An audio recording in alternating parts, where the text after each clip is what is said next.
Assalamualaikum warahmatullahi wabarakatuh. Nama saya Kori Nur Ardani dari FK Pendidikan Biologi. Pada pertemuan kali ini, saya akan membahas mengenai capung atau Odonata. Odonata merupakan komponen keanekaragaman hayati yang berperan penting dalam jaringan makanan sebagai herbivora, karnivora, dan detrivora.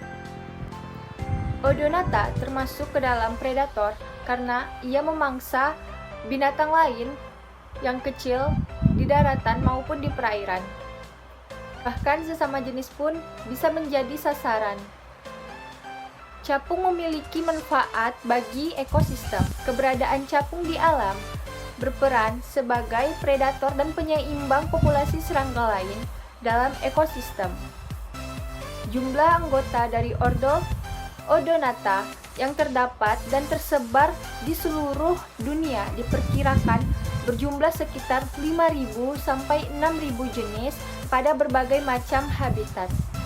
Jenis capung di Indonesia terdapat 700 spesies atau sekitar 15% dari jumlah seluruh capung di dunia. Capung dapat ditemukan beraktivitas di beberapa tempat seperti daerah pertanian, padang rumput, persawahan, serta di daerah perairan. Selanjutnya, kita akan membahas mengenai ciri-ciri dari capung. Dia memiliki 4 sayap yang berselaput dan banyak sekali urat sayapnya. Lalu, dia memiliki antena yang berukuran pendek dan ramping. Ketiga, dia memiliki mata capung sangat besar dan disebut mata majemuk, yang terdiri dari banyak mata kecil yang disebut ommatidium. Selanjutnya, ciri-cirinya, kaki capung tidak terlalu kuat. Oleh karena itu, capung menggunakan kakinya bukan untuk berjalan, melainkan untuk berdiri dan menangkap mangsanya. Dan juga tubuh capung memiliki warna yang jelas. Baiklah, kita akan membahas mengenai siklus hidup pada capung yang melewati 3 tahap. Yang pertama yaitu telur capung. Siklus hidup capung bermula dari telur. Telur capung ini ditetaskan induknya di air. Telur capung biasanya membutuhkan 2-5 minggu untuk bisa menetas. Tahap kedua yaitu larva atau nimfa. Setelah menetas, larva capung ini warnanya transparan.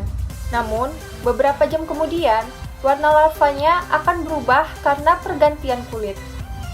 Larva capung biasanya mengalami 5 hingga 14 kali proses pergantian kulit sampai menjadi dewasa.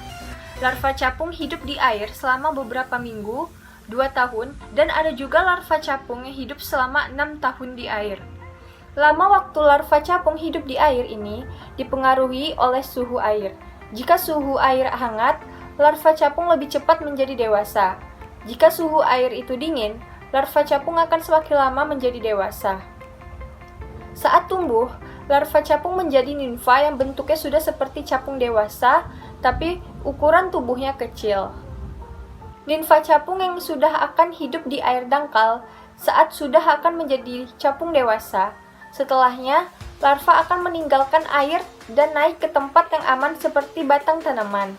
Saat itulah, nimfa capung akan berubah menjadi capung dewasa.